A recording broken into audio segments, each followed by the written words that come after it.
You're riding home. Everything feels normal, and then you hear it. A faint tick, a light rattle, a sound that wasn't there last week. Most riders shrug it off, thinking a motorcycle engine is just naturally noisy. But some of these sounds are your Honda's only warning before a small problem turns into a full engine failure. The good news is that every one of these sounds is identifiable, and most of them are cheap to fix if you catch them early, before they turn into the kind of repair that ends a riding season. Here are 10 sounds every Honda owner needs to recognize before they cost you your engine. Sound number 1. A ticking or tapping from the top of the engine.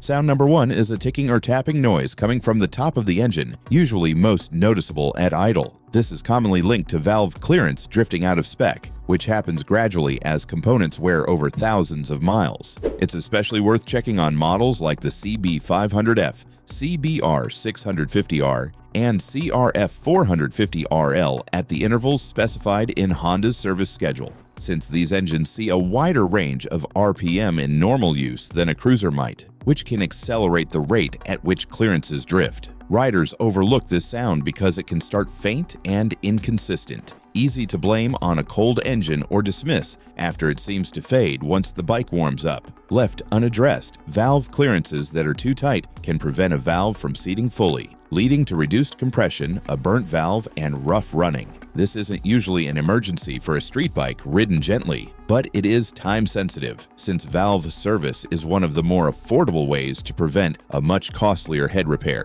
If you hear a consistent tap that doesn't fade with a warm engine, get the clearances checked at your next opportunity rather than waiting for the next scheduled service. Valve clearance inspections themselves are relatively affordable, since the labor mostly involves removing bodywork and using feeler gauges, and adjustment where needed typically costs far less than the alternative. If the inspection reveals a valve that's already been running out of spec for a long stretch and shows signs of burning, that's a more involved repair, which is exactly why catching the tick early matters, since the same inspection that would have simply confirmed clearances are within spec now involves cylinder head work instead. A simple habit worth building is listening to your bike for 30 seconds at idle before you ride off, with the choke or fast idle settled and the bike fully warmed up, since that's when top-end noise is easiest to isolate from other mechanical sounds. Sound number 2. A rattling sound from the timing chain. Sound number 2 is a rattling noise from the timing chain area, usually most audible at startup or during acceleration, and it points toward a worn or under-tensioned cam chain tensioner. This affects liquid and air-cooled Hondas alike, including the Africa Twin, NC750X, and Rebel 500, though the exact tensioner design and typical service life varies by model, which is another reason to check your specific manual rather than assuming one bike's experience applies to another. Tensioners are designed to automatically take up slack as the chain wears, but on high-mileage engines, or ones that have gone long stretches without oil changes, the tensioner or chain itself can wear enough that it can't fully compensate. This gets ignored because a light rattle at cold startup that quiets down after a few seconds can seem completely normal, and on some models that is normal to a small degree. The distinction is duration and volume, a persistent or worsening rattle rather than a brief one at cold start. If a timing chain skips or fails entirely, the consequences can include bent valves or serious internal damage, particularly on interference engines, making this one of the more serious sounds on this list if it progresses. Any rattle that's new, lasts longer than a few seconds, or gets louder over weeks deserves a prompt inspection rather than being written off as normal engine chatter. Tensioners themselves are a moderate expense to replace on most models, generally landing somewhere in the range of $100 to a few $100s in parts, depending on whether it's a simple mechanical tensioner or a more complex hydraulic unit. And doing so at the first sign of a worsening rattle is considerably cheaper than waiting until the chain has stretched enough to skip a tooth on the cam sprocket. Keeping oil changes on schedule matters more here than owners often realize, since fresh oil helps the tensioner mechanism operate as designed, while degraded oil can contribute to a sluggish or noisy tensioner even when the chain itself still has useful life left. Sound number 3. A knocking or pinging sound under acceleration.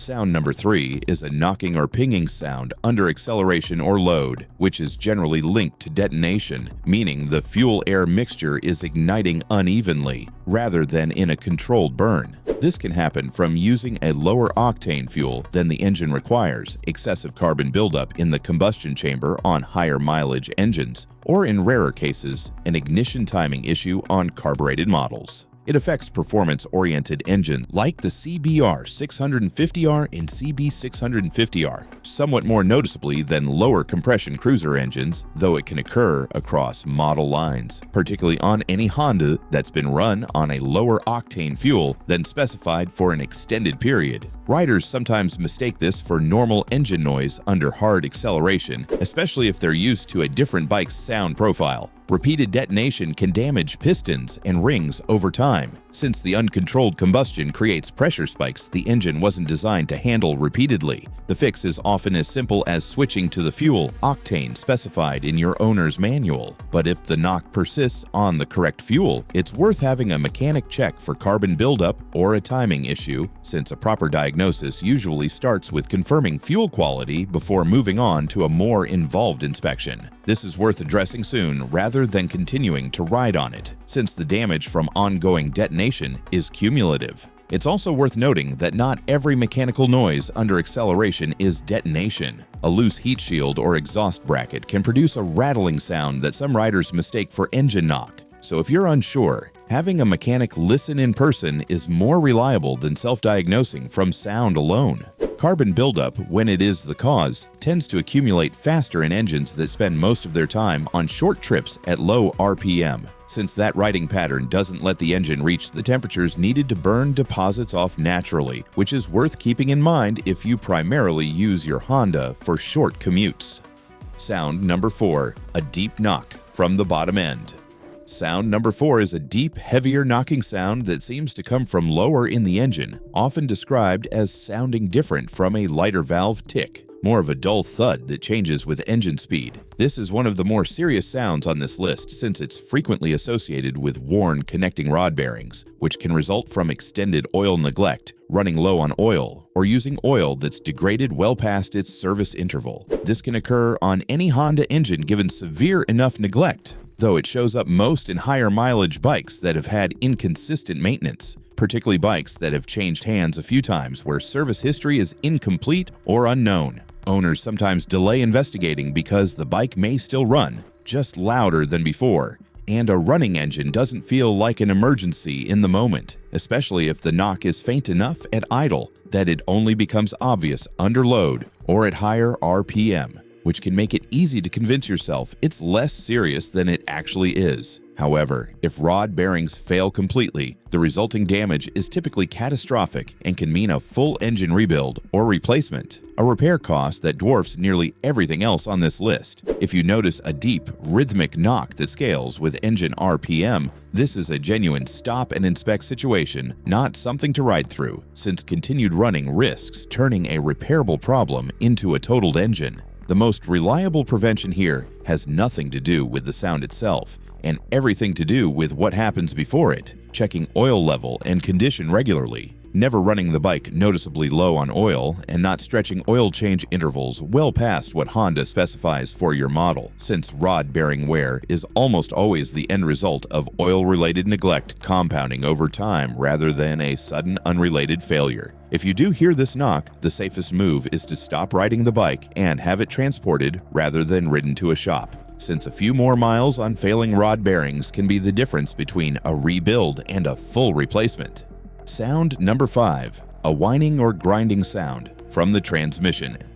Sound number 5 is a whining or grinding sound coming from the transmission, most noticeable when shifting gears or under load in a specific gear. This can point to worn gear dogs, a transmission running low on oil in bikes where the engine oil also lubricates the gearbox, or in some cases a shift fork that's beginning to wear. It's relevant across manual transmission Hondas like the Rebel 300, Hornet, and Transalp. This gets overlooked because a slightly notchy shift feel can develop so gradually that riders adjust their shifting technique without realizing the transmission's condition has changed, often compensating with a firmer clutch pull or a pause between gears without consciously noticing they've changed their habits. Continuing to ride on a grinding transmission can accelerate wear on the affected gear teeth, potentially turning an oil change or minor adjustment into a more involved gearbox repair. And gearbox repairs on a motorcycle tend to require splitting the engine cases, which adds significant labor cost compared to most other items on this list. If the sound is isolated to one gear and happens consistently, that's worth noting for a mechanic, since it helps narrow down which gear, set, or fork is affected. This should be looked at soon, especially if the grinding is new, since transmission wear typically doesn't improve on its own. Checking transmission oil level and condition is a reasonable first step on models where it's a separate fill point, and confirming you're using an oil rated for the transmission, not just the engine, matters more than many owners assume, since the wrong specification can accelerate wear on gear surfaces that are already under load every time you shift. Sound number 6. A screeching or shuddering sound from the clutch. Sound number 6 is a screeching or shuddering noise from the clutch area, often paired with a feeling of the clutch grabbing unevenly rather than engaging smoothly. On wet clutch Hondas, like the CB500F and CBR650R, this is often related to clutch plate wear, or in some cases, using an oil that isn't rated for wet clutch use, since certain automotive oils contain friction modifiers that cause clutch shudder, a problem that can appear seemingly overnight, even though the plates themselves are perfectly fine. Riders sometimes attribute this to their own riding technique rather than a mechanical cause, especially newer riders who may not have a clear reference for smooth clutch engagement. If ignored, worn clutch plates can begin slipping under load, generating excess heat that accelerates wear on the remaining plates. This is a relatively affordable fix when caught at the plate wear stage, since clutch plates cost considerably less than a full clutch pack replacement after prolonged slipping, and labor for the job is fairly standardized across most naked and sport-oriented Honda models, since the clutch cover is generally accessible without major disassembly. If clutch engagement feels rough or inconsistent, checking the oil specification first is a reasonable starting point before assuming it's a wear issue. Honda typically specifies oils that meet a JASOMA or MA2 rating for wet clutch motorcycles, which is a distinction not always printed clearly on generic automotive oil bottles, so it's worth confirming the rating specifically rather than assuming any motorcycle labeled oil qualifies. If shudder or noise continues after confirming the correct oil is in use, that points more firmly toward actual plate wear, which is worth having assessed before the slipping accelerates. Sound number 7. A grinding metallic sound when starting. Sound number 7 is a grinding metallic sound specifically when starting the engine, distinct from a healthy starter motor's normal whir. This points toward a worn starter clutch, sometimes called a sprag clutch, which is a documented wear point on certain single-cylinder and parallel twin Honda engines, including some CRF 300L and Rebel models at higher mileage. And it's worth noting this is a known wear item rather than a sign of a defect, meaning it's a maintenance consideration rather than a reason to distrust the platform. The starter clutch allows the starter motor to spin the engine over without being driven back by the running engine, and when its internal components wear, it can slip or grind rather than engaging cleanly. Owners tend to notice this only intermittently at first, since a starter clutch can work fine most starts and only grind occasionally in early stages of wear. If left unaddressed, a failing starter clutch can eventually fail to engage the engine at all, leaving you unable to start the bike without push starting it, and continued grinding can also cause metal debris to circulate through the engine's oil system, which is a secondary concern worth mentioning, since it means a neglected starter clutch can indirectly contribute to wear elsewhere in the engine, not just at the starter mechanism itself. Any new grinding sound specifically tied to starting rather than running is worth worth having inspected promptly, since this component tends to worsen rather than resolve itself. One useful diagnostic habit is paying attention to whether the grind happens every start or only occasionally, since intermittent grinding that becomes more frequent over weeks is a fairly reliable sign the starter clutch is progressing from early wear toward a point where it may not engage at all, which would leave you needing a push start or a tow. Sound number 8. A high-pitched whine near the water pump.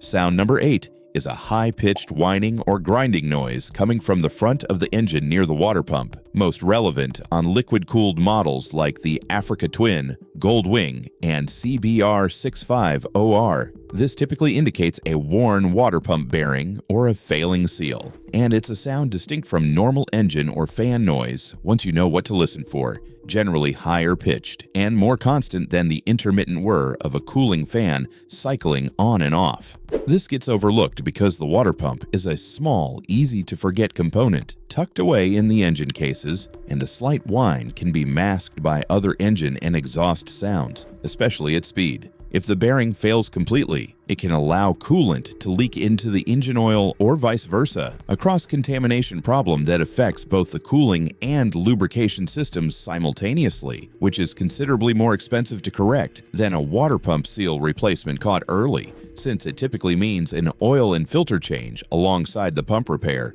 to fully clear the contamination. Watching for a rising coolant temperature alongside this sound is a useful secondary indicator. This is worth having checked promptly rather than waiting, since cooling system contamination has a way of turning one repair into two. A water pump seal or bearing replacement is a moderate, well-documented service on most liquid-cooled Hondas, and catching it at the whining stage keeps it that way. A contained, predictable repair rather than one that spreads into the oil system. Sound number 9. A popping or backfiring sound from the exhaust. Sound number 9 is a popping, crackling, or backfiring noise from the exhaust, particularly on deceleration. This is commonly linked to a lean fuel mixture, which can result from an exhaust leak at a header joint, a clogged fuel injector, or in carbureted models, an intake air leak. It can occur across the model range, but is often most noticeable on bikes with aftermarket exhausts that weren't properly tuned for, since removing stock baffling changes the exhaust's back pressure characteristics, and without a corresponding adjustment to the fuel mapping, the mixture can end up leaner than the engine was designed to run. Riders sometimes find the popping sound entertaining rather than concerning, especially on models where an aftermarket exhaust is already part of the appeal. Running lean for extended periods can raise combustion temperatures enough to affect exhaust valves over time, since a lean mixture burns hotter than a properly calibrated one, and sustained high exhaust valve temperatures can accelerate valve seat wear in a way that's difficult to notice until it eventually shows up as a compression or performance issue. Checking exhaust joints for leaks and having the fuel mapping verified, especially after any exhaust modification, is the most direct fix. This isn't usually an emergency, but persistent backfiring is worth diagnosing rather than treating as a personality trait of the bike. If you recently installed an aftermarket exhaust and the popping started right after, that timing is a strong clue the mapping needs to be revisited, since an unmapped exhaust change is one of the more common and most fixable causes of this sound. Sound number 10. A rattling or clunking sound from the final drive. Sound number 10 is a rattling or clunking sound from the final drive area, which means different things depending on whether your Honda uses a chain or a belt-driven CVT. On chain-driven models like the Hornet CBR650R and Transalp, a clunk on acceleration or deceleration often points to worn sprockets or excessive chain slack, particularly if the slack has crept beyond the range specified in the owner's manual over several weeks without adjustment. On CVT scooters like the PCX ADV160 and Forza, a similar clunking or rattling can indicate worn rollers or a deteriorating drive belt. Riders overlook this because final drive noise is easy to attribute to road surface or normal driveline lash, especially on bikes where a small amount of drivetrain looseness is normal by design. Left unaddressed, worn final drive components can fail while riding, chain-driven bikes risking a dropped or snapped chain, and CVT scooters risking a snapped belt that leaves you without drive entirely. which on a scooter typically means the rear wheel simply stops receiving power, even though the engine keeps running. An unsettling experience if it happens in moving traffic. Both are relatively affordable to service on a routine schedule, but considerably more involved to repair after a component fails outright. Any new clunk from the final drive area is worth having inspected at your next service, and sooner if the sound is worsening. For chain-driven bikes, checking slack and lubrication weekly is a simple habit that catches most problems long before a clunk develops, while CVT scooter owners benefit most from simply keeping belt and roller inspections on schedule, since those components wear on a predictable timeline that doesn't always announce itself with noise until wear is fairly advanced. The bottom line. So here's the bottom line. None of these 10 sounds mean your Honda is destined to fail. These are dependable engines when they're maintained properly, and the vast majority of owners who catch a sound early never end up facing the worst-case repair described for that sound. What they do mean is that your bike is genuinely trying to tell you something before a problem gets expensive. A tick, a knock, a whine, or a clunk is rarely random. It's almost always tied to a specific, identifiable cause. And in nearly every case on this list, catching it early costs far less than catching it late. Sometimes the difference between a routine service and a full engine rebuild. Building a habit of listening to your bike the same way you'd check tire pressure or oil level briefly, consistently, and without distraction is one of the simplest ways to stay ahead of every sound on this list. So the next time you hear something new, don't turn up the radio or convince yourself it's nothing. Pay attention, compare it to what's on this list, and if you're not sure, get it checked. Your engine will last a lot longer for it. If this helped you recognize a sound on your own bike, consider subscribing for more honest, practical Honda content, and ride safe out there.